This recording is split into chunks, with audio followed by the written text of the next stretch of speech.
ಅಂತ ಒಂದು ಚಲನಚಿತ್ರನ ಮಾಡಿದ್ದೀನಿ. ಒಳ್ಳೊಳ್ಳೆ ಮೆಸೇಜ್ ಅಂತ ಕೂಡಿದೆ. ಅದೇ ರೀತಿಯಾಗಿ ಇದು 2ನೇ ಸಿನಿಮಾ ನಂದು, ನೀಲಿ ಅಂತೇಳಿ.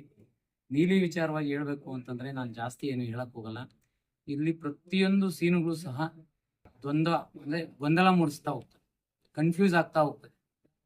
ಲಾಸ್ಟ್ ಎಂಡಿಂಗ್ ಟೈಮ್ ತನಕನೂ ಏನಾಗುತ್ತೆ ಅಂತೇಳಿ, ಸೀನಿಂದ ಸೀನ್ಗೆ ಏನಾಗುತ್ತೆ ಅಂತೇಳಿ ಆಡಿಯನ್ಸ್ ಖಂಡಿತ ಊಹೆ ಮಾಡೋಕ್ಕಾಗಲ್ಲ. ಆ ಒಂದು ಸಸ್ಪೆನ್ಸ್ ಅನ್ನ ಕ್ರಿಯೇಟ್ ಮಾಡ್ಕೊಂಡು ಹಾಗೆ ಹೋಗಿದ್ದೀರಿ. ಕೊನೆಯಲ್ಲಿ ಎಲ್ರಿಗೂ ಸಹ ಕ್ಲಿಯರ್ ಆಗುತ್ತೆ, ಏನು ಗೊಂದಲ ಮೂಡಿರುತ್ತೆ ಪ್ರೇಕ್ಷಕರ ಮನಸ್ಸಲ್ಲಿ, ಅದೆಲ್ಲಾನು ಕ್ಲಿಯರ್ ಆಗ್ತದೆ.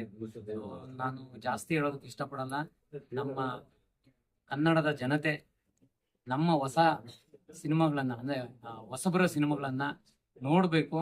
ಚೆನ್ನಾಗಿತ್ತು ಅಂದ್ರೆ ಚೆನ್ನಾಗಿದೆ ಅಂತ ಹೇಳಿ, ಚೆನ್ನಾಗಿಲ್ಲ ಅಂದ್ರೆ ಚೆನ್ನಾಗಿಲ್ಲ ಅಂತ ಹೇಳಿ, ಅವ್ರಿಗೆ ಏನ್ ಅನ್ಸುತ್ತೆ ಅದನ್ನ ಪ್ರಾಮಾಣಿಕವಾಗಿ ಹೇಳಿ. ಒಂದು ವೇಳೆ ಏನಾದ್ರು ಚೆನ್ನಾಗಿದ್ದು ನಮ್ಗೇನಾದ್ರು ಅಪ್ರಿಶಿಯೇಟ್ ಮಾಡಿದ್ರೆ ಮುಂದಿನ ಒಂದು ಚಿತ್ರಗಳನ್ನ ಇನ್ನೂ ಚೆನ್ನಾಗಿ ಮಾಡೋದಕ್ಕೆ ಟ್ರೈ ಮಾಡ್ಕೊಡ್ಬೇಕು ಅಂತೇಳಿ ಪ್ರೇಕ್ಷಕ ಮಹಾಪ್ರಭುಗಳಲ್ಲಿ ನಾನು ಕೇಳ್ಕೊಂಡಿದ್ದೀನಿ. ಈ ಸಿನಿಮಾದಲ್ಲಿ ಟೋಟಲ್ ಎಷ್ಟು ಹಾಡಿದಾವೆ ಸರ್? ಈ ಸಿನಿಮಾದಲ್ಲಿ 2 ಹಾಡುಗಳು. ಸತ್ಯ, ಇವತ್ತು ಸಿನಿಮಾ ಥಿಯೇಟರ್ಗಳಿಗೆ ಜನ ಬರ್ತಾ ಇಲ್ಲ. ಕಾರಣ ಏನಪ್ಪಾ ಅಂದ್ರೆ ಪ್ರತಿಯೊಬ್ಬರು ಕೈಯಲ್ಲೂ ಮೊಬೈಲ್ಗಳಿದಾವೆ. ಈಗ ಈ ವಾರ ರಿಲೀಸ್ ಆಯ್ತು ಅಂದ್ರೆ ಇನ್ನೊಂದು ವಾರಕ್ಕೂ ಅಥವಾ 15 ದಿನಕ್ಕೂ ಅದು ಮೊಬೈಲ್ ಬಂದು, ಸೊ ಆಪ್ಗಳ ಮುಖಾಂತರ ಆಗಿರ್ಬೋದು ಅಥವಾ ಯೂಟ್ಯೂಬ್ ಅಲ್ಲಿ ಆಗಿರ್ಬೋದು ಬಂದ್ಬಿಡುತ್ತೆ. ಅದಕ್ಕೋಸ್ಕರ ಜನರಿಗೆ ಮೊಬೈಲಲ್ಲೇ ಸಿಗೋದ್ರಿಂದ ಥಿಯೇಟರ್ಗೆ ಬರ್ತಾ ಇಲ್ಲ. ಆದ್ರೆ ಏನಪ್ಪಾ ಅಂದ್ರೆ ಮೊಬೈಲಲ್ಲಿ ನೋಡುವಂತ ಫೀಲ್ಗೂ ಥಿಯೇಟರ್ ಅಲ್ಲಿ ನೋಡುವಂತ ಫೀಲ್ಗೂ ತುಂಬಾನೇ ಡಿಫ್ರೆನ್ಸ್ ಇದೆ. ಆ ಫೀಲ್ ಅನ್ನ, ಯಾಕಂದ್ರೆ 5.1 7.1 DTS ಇನ್ನೊಂದು ಮತ್ತೊಂದು, ಆ ಎಫೆಕ್ಟ್ ಎಲ್ಲಪ್ಪ ಕಾಣಿಸುತ್ತೆ ನಿಮ್ಗೆ ಅಂದ್ರೆ ಥಿಯೇಟರ್ ಅಲ್ಲಿ ಕಾಣುತ್ತೆ. ಹಾಗಾಗಿ ಆ ಎಫೆಕ್ಟ್ಗಳ ಆನಂದನ, ಆ ಎಫೆಕ್ಟ್ಗಳನ್ನ ಒಂದು ಅನುಭವನ ನೋಡ್ಬೇಕು ಅಂದ್ರೆ ಥಿಯೇಟರ್ ಅಲ್ಲೇ ಬರ್ಬೇಕು, ನೋಡ್ಬೇಕು, ಅವರ ಅನಿಸಿಕೆಯನ್ನ ಹೇಳ್ಬೇಕು. ಬಂದು ಸರ್ಕಾರಿ ಶಾಲೆ ಅಂತ ಒಂದು ಈಗ ಬಿಡುಗಡೆ. ಸೊ ಈಗ ಬಂದು ನೀಲಿ ಚಿತ್ರ ಬಿಡುಗಡೆ, 2ನೇ ಚಿತ್ರ. ಸೊ ಅದ್ ಯಾಕೆ ಬಿಡುಗಡೆ ಮಾಡ್ಲಿಲ್ಲ ಅಂತ ಅದು ಏನು ಸರ್? ಈಗ ನಮ್ಮ ಪ್ರೆಸ್ ಮೀಟ್ ಅಲ್ಲೇ ನಮ್ಮ ಸರ್ಕಾರಿ ಶಾಲೆಯ ನಿರ್ಮಾಪಕರು ಬಂದಿದ್ರು. ಅವ್ರು ಹೇಳಿದ್ರು ಸಿನಿಮಾ ಚೆನ್ನಾಗಿದೆ ಅಂತೇಳಿ.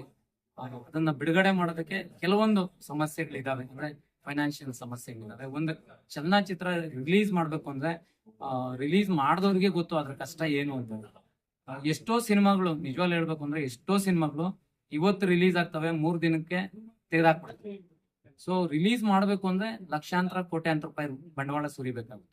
ಆ ರಿಲೀಸ್ ಮಾಡೋದಕ್ಕೆ ಹಾಕುವಂತ ಬಂಡವಾಳನೂ ಬರ್ಲಿಲ್ಲ ಅನ್ನೋ ಒಂದು ಭಯ ಎಲ್ಲ ನಿರ್ಮಾಪಕರಿಗೆ ಭಯ ಕಾಡ್ತಾ ಇರುತ್ತೆ. ಆ ಒಂದು ಉದ್ದೇಶದಿಂದ ನೋಡೋಣ, ನನ್ಗೇನಾದ್ರೂ ಒಂದ್ ಸ್ವಲ್ಪ ಎಲ್ಲ ಫೈನಾನ್ಷಿಯಲಿ ಸರೋದ್ಮೇಲೆ ರಿಲೀಸ್ ಮಾಡ್ತೀನಿ ಅಂತ ಹೇಳಿದ್ದಾರೆ.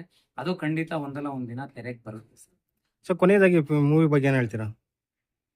ಕೊನೆಯದಾಗಿ ನಾನು ಹೇಳೋದು, ಮೂವಿ ಬಗ್ಗೆ, ಸಿನಿಮಾನ ನೀವೆಲ್ಲರೂ ಬಂದು ನೋಡಿ ಅದರ ಅನಿಸಿಕೆಗಳನ್ನ ನೀವು ನಿಮ್ಮ ಸ್ಟೇಟಸ್ಗಳಲ್ಲಿ ಹಾಕೊಳ್ಳಿ. ಸರಿ ಇದ್ರೆ ಸರಿ ಅಂತ ಹಾಕೊಳ್ಳಿ, ತಪ್ಪಿದ್ರೆ ತಪ್ಪು ಹಾಕೊಳ್ಳಿ. ಪಾಸಿಟಿವ್ ನೆಗೆಟಿವ್ ಎರಡಕ್ಕೂ ನಾವು ಸ್ವಾಗತವನ್ನ ಹಾಕೊಳ್ಳಿ. ಥಿಯೇಟರ್ ಅಲ್ಲೇ ನೋಡ್ಬೇಕು ಅಂತ ನಾನು ಆವಾಗ್ನಿಂದ ಹೇಳ್ತಾ ಇರೋದು.